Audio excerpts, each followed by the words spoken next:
Welcome. Today I will be paraphrasing, summarizing, and sharing for the June 19th Al-Anon readings Encouraged to Change and a little time for myself. We'll begin with the Serenity Prayer and 3 mindful breaths. God, grant me the serenity to accept the things I cannot change, courage to change the things I can, and wisdom to know the difference.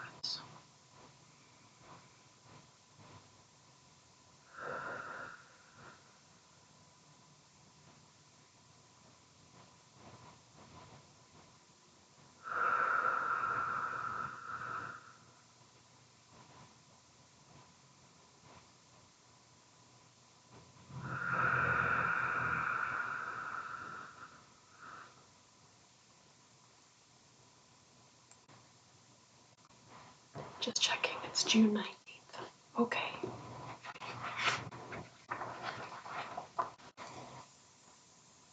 I will take a moment to look this over.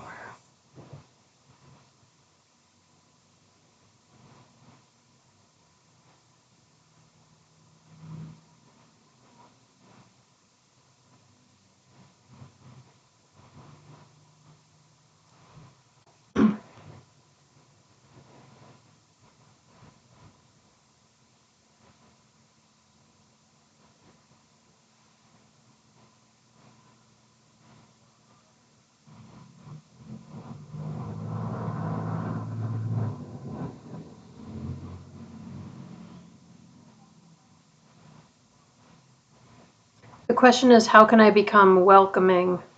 How can I be welcoming to others today?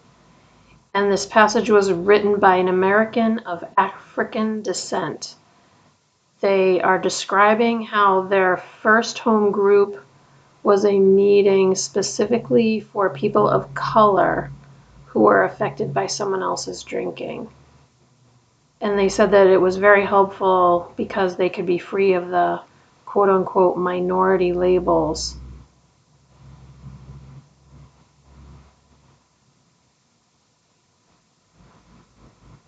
Now they no longer need the comfort of that designated group, but they're very grateful that they had that opportunity. They say their current group is diverse in all areas: age, race, gender, sexual orientation, national origin. Everyone shares one primary purpose. Today's reminder: we all have a common purpose: recovery from the family disease of alcoholism, and I like to say substance abuse. The quote is from Discovering Choices, Recovery and Relationships. We are all working towards a spiritual purpose. Everyone is an equal.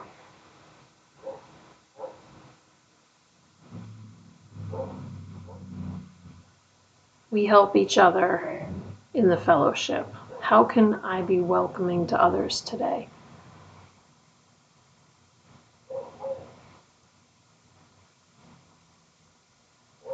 I think,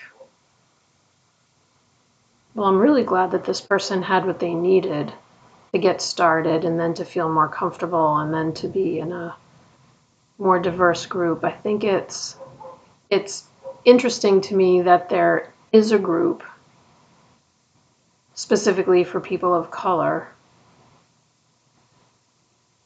I don't think I realized that before, but I guess I can see why that would be helpful for some people, depending on their experiences and things like that. How can I be welcoming to others? I think by including people, by understanding that we're all connected and that we're all equal. I only know what I know. I only know my experience as like the person that my soul is in this time around. I only know what I know. So I feel like whatever people need to feel comfortable, they should have. And um, my part in that is to support that and to just be accepting and loving and gentle, I think. I mean, what else can I do? I get I get very bothered when I see people being separated, when I see people being like treated differently because of whatever part of them doesn't fit in with what some person, thing, entity determines that. I don't know. I know what I'm saying isn't really making sense, but I'm trying to be as clear as I can. It it's really like surprising to me, and this may sound naive, but like it's really like so it's crazy to me how much time and effort is still on like uh, differences in people when it comes to skin color, um, age, gender, nationality. Like I don't understand it, and I know that sounds really naive, but in another way, it's like people just need to like. Well, I shouldn't say that. As soon as I say people should like, I'm trying to impose my will, but like we're all equally deserving of love and acceptance. And it doesn't matter who we are, where we come from, what we look like. Like it's so the way I can do my part is just by being accepting and being willing to learn because there's, I only know, like I said, like I started off saying, I only know what I know. I only know my little piece of my little world, and there's a whole other world out there. So there are a whole bunch of cultures and things that I know nothing about, but I'm willing to learn. So I guess I guess that's a very important thing. And I don't know why I keep forgetting what day I'm on. June 19th. Okay. All right. So, quick update while I'm looking up June 19th in this book. My stepmom is back in the hospital.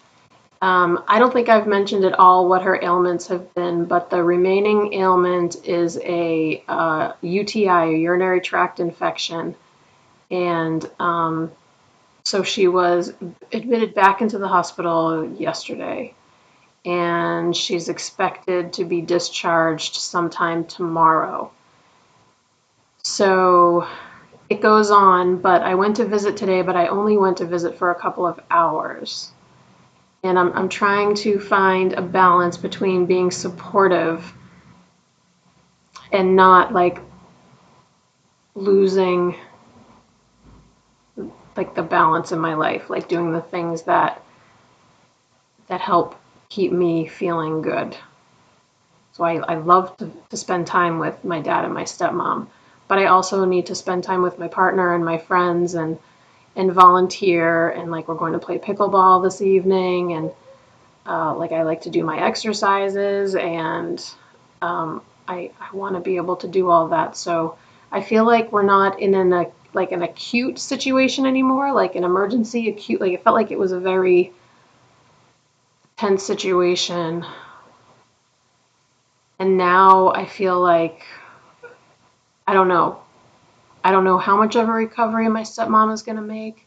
I feel like this is, as my sponsor keeps telling me, this is an ongoing process. This isn't going away. She isn't going to get, even if this UTI clears itself and doesn't come back for a while, like she's still declining. And so we do the best we can with what we've got, and that's it. So I'm going to read this. This has a tab on it. Okay.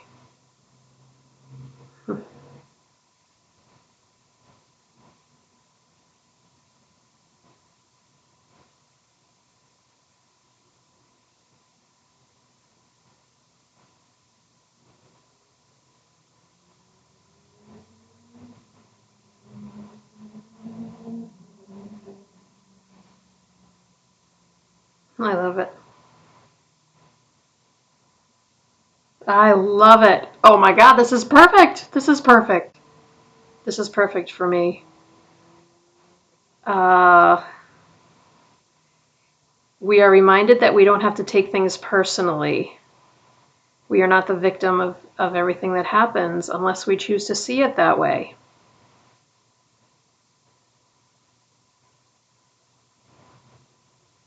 We accept what we cannot change and we change what we can. The Serenity Prayer. We can take a different view. Some things that we might feel like taking personally, we might just be able to change our way of looking at them and say they just didn't go the way I wanted to. But that way, we're able to evaluate the situation and move forward in a productive way rather than thinking that it has something to do with something wrong that we did, or for me, like something wrong that I did. Today's reminder. Sometimes our discomfort is caused by our own attitudes and not by the situations that we find ourselves in. It's not productive to see ourselves as victims. We can accept what is happening and take responsibility for our actions. We can listen to the guidance of our higher power. The quote is from Henry Ward Beecher. Oh my gosh. Our higher power doesn't ask whether we will accept life. It's not a choice. We must. It's the only choice is how. I don't know. For some reason, that just feels so profound to me today. I think because seeing my dad and my stepmom go through all this is, yeah. So, I'm sorry. I don't expect to be talking about it so much. I'm just like in it right now. And I just came back from visiting them this afternoon. So my stepmom was in the hospital for 8 days. She was discharged. Now she's back in. She's on a different floor. She's with a different team of people. I don't think I ever described the discharge from the hospital. I could be wrong. But they never got any services at the house for 5 days after discharge. Okay, my dad is 87. My stepmom is 86. She had a catheter. My dad was cleaning the catheter. Yeah. And everything that goes along with having issues in that area of your body. So me just looking at that and knowing that it's kind of sort of a natural part of aging for some people is like, just like enjoy, like I've got to enjoy my life. I've got my health. I'm not, I think I'm in pretty good health for a 56-year-old.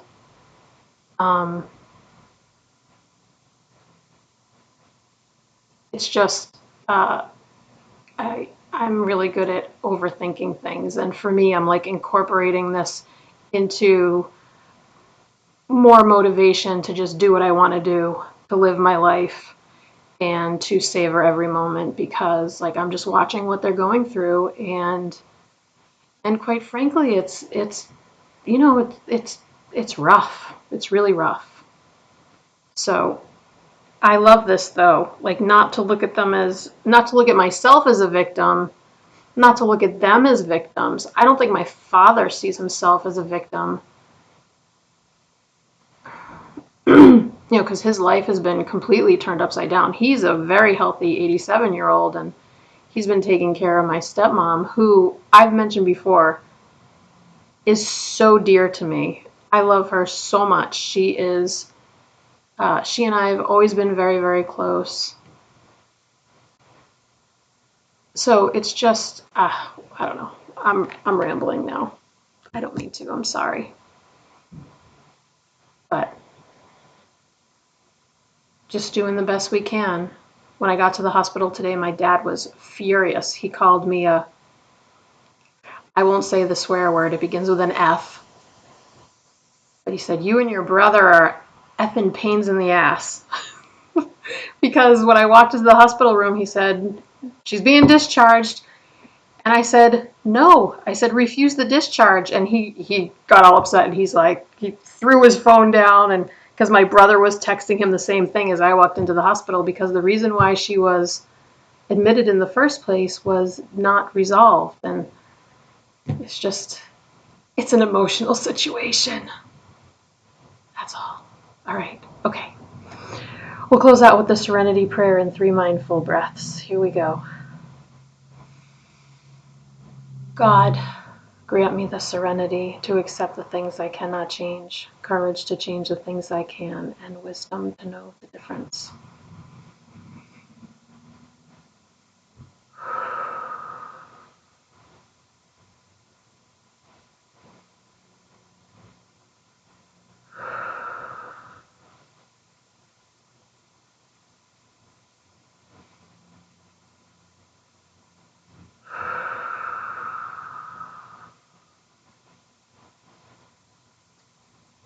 One final thing. I'm wearing my chicken tank. I just got it. I think I mentioned it when I first got it. Me and my friend got the same one. Chicken tanks. Love it. Thank you so much for joining me today. I look forward to seeing you again tomorrow. Sending you love. Take care.